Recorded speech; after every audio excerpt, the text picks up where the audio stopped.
Salut, j'espère que vous allez bien. Bienvenue à nouveau sur la chaîne, bienvenue dans cette nouvelle vidéo. Aujourd'hui, nous allons parler des critères à considérer au moment de choisir sa province au Canada. C'est une abonnée qui m'a posé cette question et j'ai décidé de faire des recherches et essayer de partager l'information avec elle. J'espère que ça vous aidera aussi parce que on n'arrive pas au Canada au hasard. Avant d'arriver au Canada, c'est important de prendre des informations. Alors pour toi qui arrives ici pour la première fois, moi c'est Charlie Tiendé, je suis immigrante canadienne, mais je suis d'origine camerounaise. Je suis arrivée au Canada il y a de cela 12 ans avec la famille et j'ai décidé de créer la chaîne pour toi. J'ai décidé de créer la chaîne pour t'aider toi aussi à immigrer, réaliser ton rêve canadien. Donc si c'est la première fois, pose tes valises, abonne-toi, partage la vidéo si elle te fait ressentir quelque chose, si elle t'apprend quelque chose. Like, partage autour de toi, ça peut aider un membre de ta famille, ça peut aider un membre de la communauté. D'accord? Sur la chaîne, on parle d'immigration, on parle de développement personnel parce qu'il faut avoir un mindset bien posé pour pouvoir immigrer, pour pouvoir parler et même penser à immigrer au Canada. C'est un gros projet, je t'assure. On parle aussi d'argent, le nerf de la guerre. Mais pour immigrer au Canada, là, ça demande des fonds. La preuve de fonds pour arriver dans certaines provinces, mais surtout l'argent pour pouvoir mener le projet d'un bout à un autre et compléter ton projet en fait. Donc, il te faut avoir de l'argent. Commence à mettre de l'argent de côté. Le nerf de la guerre. Ah, l'immigration canadienne là, c'est le feu. C'est le feu. Moi-même, je suis passée par ce feu-là et je suis au Canada aujourd'hui, d'accord? Et je vous encourage, en tout cas, j'encourage tous ceux et celles qui ont vraiment envie d'arriver au Canada de faire le pas. N'hésitez pas, les amis. Vous n'allez pas regretter si vous êtes une battante ou un battant. si vous arrivez au Canada avec la haine de réussir. Moi, je suis là, j'ai la détermination. Est-ce que vous savez ça? J'ai la détermination. Donc, je travaille à temps plein. Et après, je fais mes vidéos YouTube. Ah, j'ai créé une autre source de revenus. Qu'est-ce que vous croyez? Donc, n'hésitez pas, les gars. Si tu penses arriver au Canada, fais-le. C'est une terre d'opportunité. Donc, on va parler des critères à considérer si tu souhaites immigrer au Canada. Alors, comment choisir ta province? Il faut penser d'abord à la langue. Oui. Le Canada a deux langues officielles. Il y a le français et il y a l'anglais. Quelle est la langue qui te parle?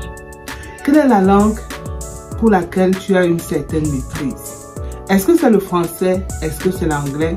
Est-ce que c'est les deux? Si tu as les deux, si tu peux parler les deux langues, mon ami, tu peux aller partout.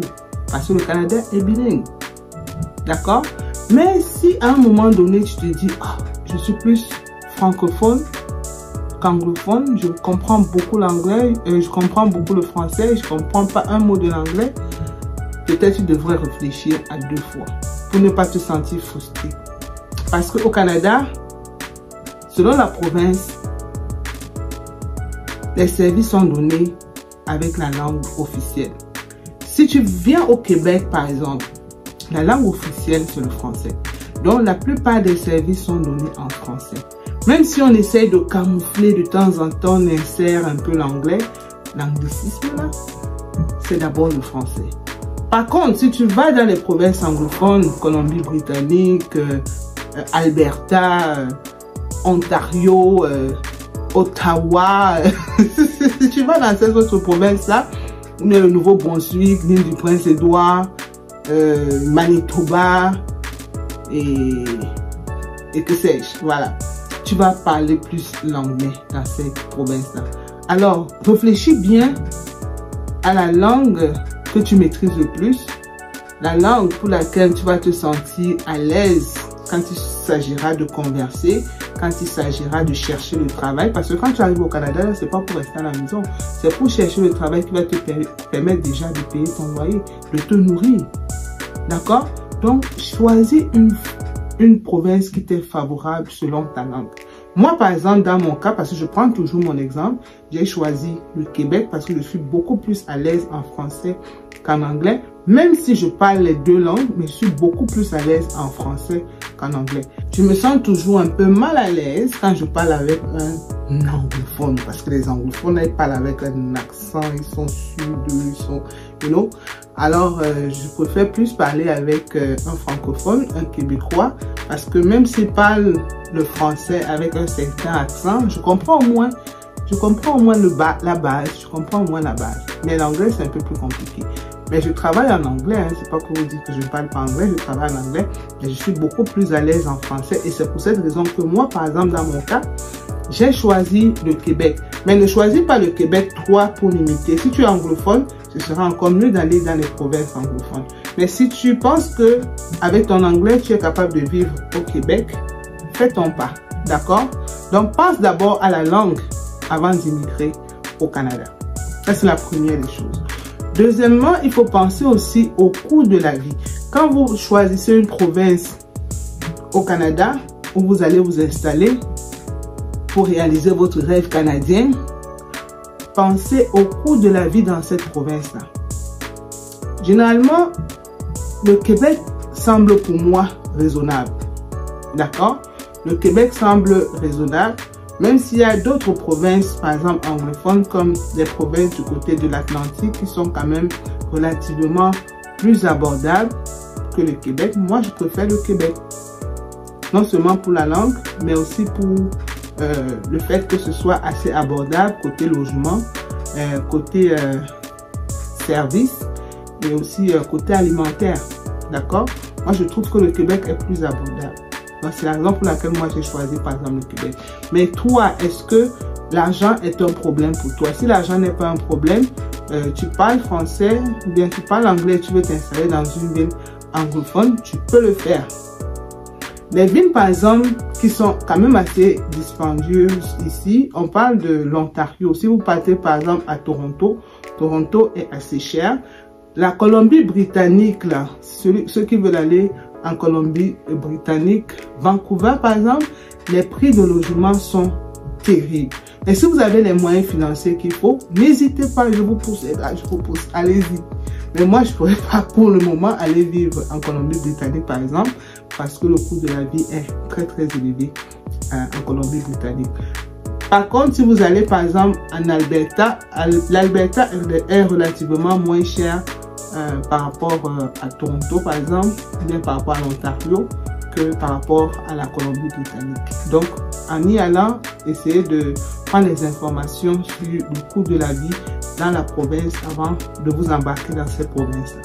Maintenant, la troisième chose que vous devez considérer, c'est ce que nous appelons le climat.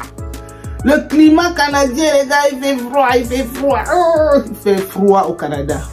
Il y a aussi d'autres provinces qui sont très très froides, comme j'ai cité tantôt, les provinces de l'Atlantique, le Nouveau-Brunswick, la Nouvelle-Écosse, l'île du Prince-Édouard, c'est froid en tabarnak.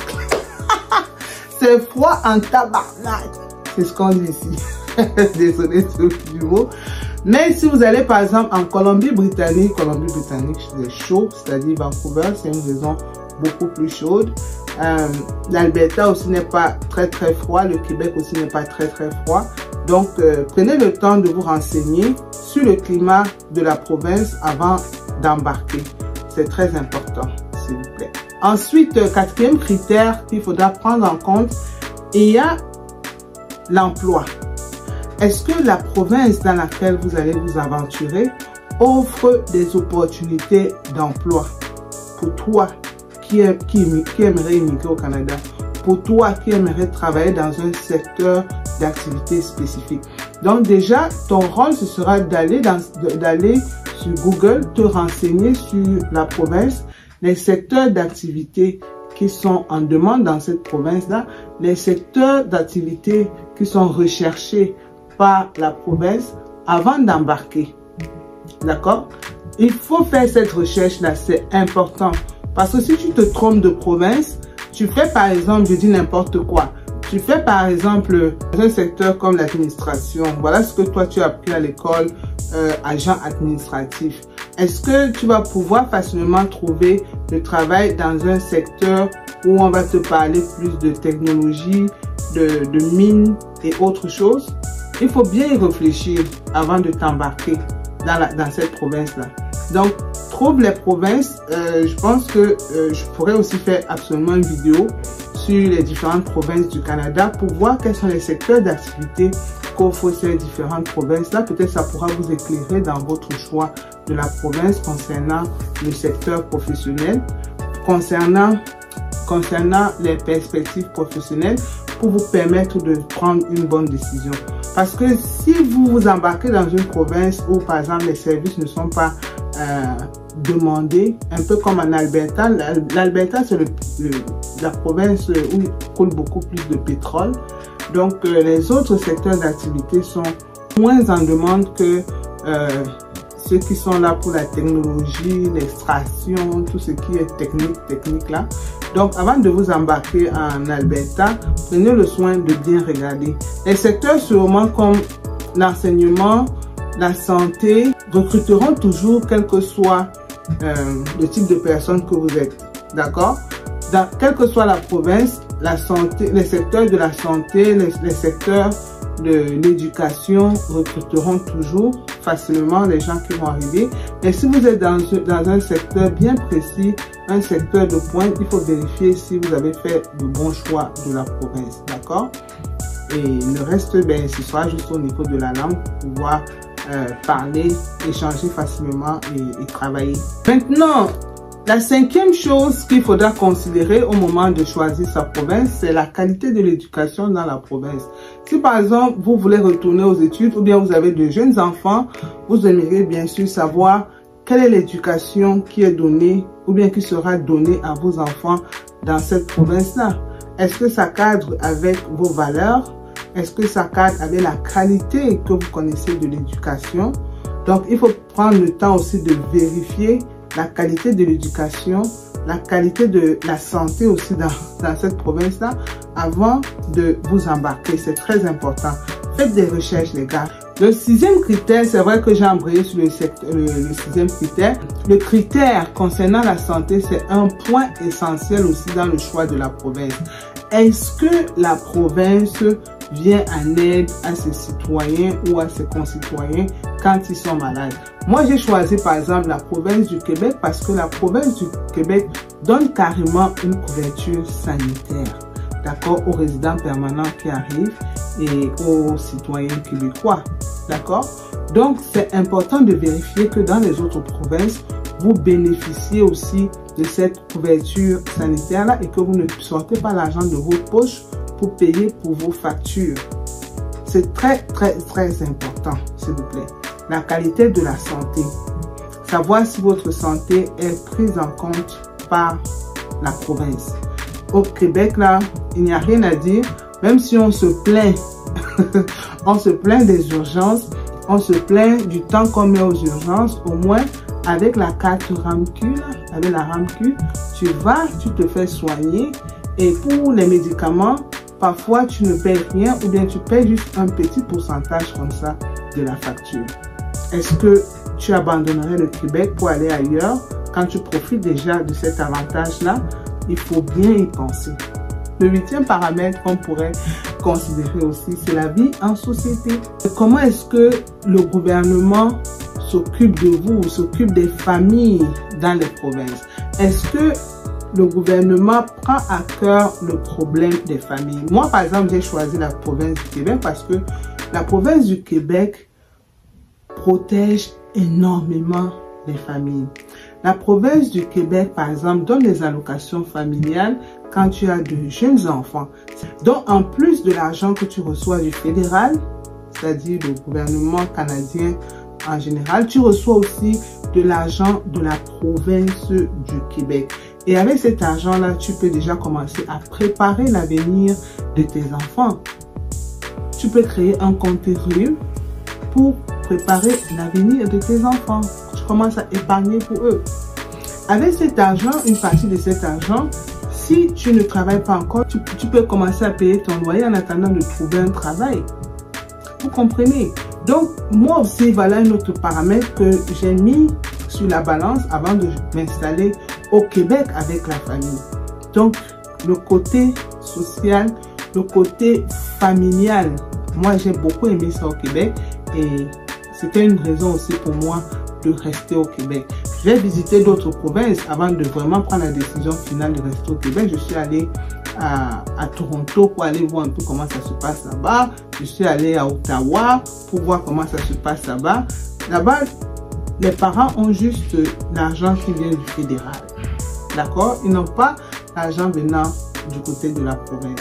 Moi, j'ai pas trop aimé ça et puis j'ai décidé de venir m'installer définitivement au Québec. J'avais les enfants et le Québec m'accueillait bien, donnait des allocations pour les enfants, le fédéral aussi, jusqu'à temps que j'ai un revenu assez considérable, justement, pour ne plus nous prendre en charge. Heureusement que le revenu, en gonflant, les enfants grandissaient aussi en même temps. Donc, du coup, j'ai gardé presque le même niveau de vie comme si, comme au moment où je prenais les allocations familiales. Parce que prendre les allocations familiales, là, les amis, ne veut pas dire que vous devez rester sans travailler. Non. Quand vous prenez vos allocations familiales, cherchez le travail parce qu'à un moment donné, ces allocations s'arrêtent. Le gouvernement ne vous donne plus rien. Ou bien vous donne très peu de choses comme ça qui ne vous permet même pas d'acheter une bûchette d'aliments. J'espère qu'on se comprend. D'accord? Qui ne vous permet pas de nourrir les enfants. Et c'est maintenant votre travail, le revenu de votre emploi qui embarque. Donc, l'allocation familiale ne veut pas dire paresse. L'allocation familiale, c'est un coup de pouce financier pour vous permettre d'éduquer vos enfants dans un cadre agréable, leur donner la qualité de vie qu'il faut, les inscrire dans les meilleures écoles si possible. Pas dans les meilleures écoles parce qu'on ne peut pas payer une école privée avec cet argent-là, mais au moins leur donner le minimum vital dont ils ont besoin pour avoir un bon style de vie. D'accord? Et vous aussi. Et vous aussi. Mais n'oubliez pas que vous devez travailler. Dans mon cas, en tout cas, je recevais l'allocation et je cherchais le travail. Et à force de chercher, j'ai fini par trouver. Je me suis perfectionnée. Je suis allée chercher d'autres compétences à l'université. Et l'histoire continue de s'écrire. Les gars, j'ai un critère, les amis. C'est le transport. Il faut être sûr que la province dans laquelle vous allez vivre a assez de moyens pour vous transporter d'un point à l'autre. Parce que le Canada est très grand, les amis. Le Canada est grand comme ça. Pour partir d'un point A à un point B, il faut marcher. Et si tu dois marcher des kilomètres. Donc, il te faut la voiture. Il te faut toujours un moyen de transport. Donc, tu te rassures. Déjà, il y a les routes. Les routes, c'est pas un problème, il y a les routes. Si tu n'as pas de véhicule personnel, il faut avoir des moyens de transport comme les bus à ta disposition. Soit le bus, soit le métro. D'accord?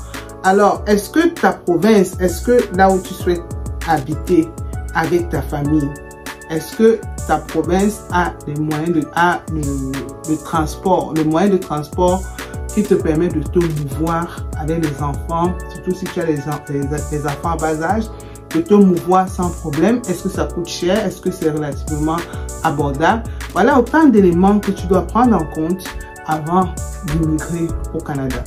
C'est important, les gars. Quand je fais la vidéo, là, c'est pour vous informer, pour vous titiller et pour vous donner aussi des éléments qui vont vous pousser d'aller chercher les informations. N'arrivez pas au Canada comme un naïf ou bien comme une naïve. Cherchez les informations. Cherchez les informations. Le 10e critère, et le critère aussi important que j'ai mentionné aussi tantôt, c'est le style de vie. Est-ce que la province dans laquelle tu vas vivre là t'offre le style de vie que tu veux? La sécurité, la tranquillité d'esprit. Savoir que si tu sors, tu peux marcher dans la rue sans avoir peur. Savoir que tu peux te mouvoir dans ta province sans avoir peur. D'accord? Le style de vie, savoir qu'il y a des parcs où tu peux aller te récréer, respirer l'air frais sans avoir peur. Donc, voilà les 10 critères, ou bien peut-être que j'en ai cité un peu plus. Voilà les critères qui peuvent te permettre, avant d'immigrer au Canada, de faire un choix au niveau de la province. J'espère que cette vidéo te parlera. J'espère que cette vidéo touchera ton cœur. Comme ça, avant de faire le pas d'immigration, tu sauras exactement où tu t'en vas, pourquoi tu choisis telle ou telle province, qu'est-ce qui te parle, qu'est-ce qui te fait bouger. et j'espère que cela t'aidera vraiment dans ta décision. Alors, si la vidéo t'a plu, abonne-toi, partage, like et commente. D'accord? À la prochaine vidéo. Au revoir.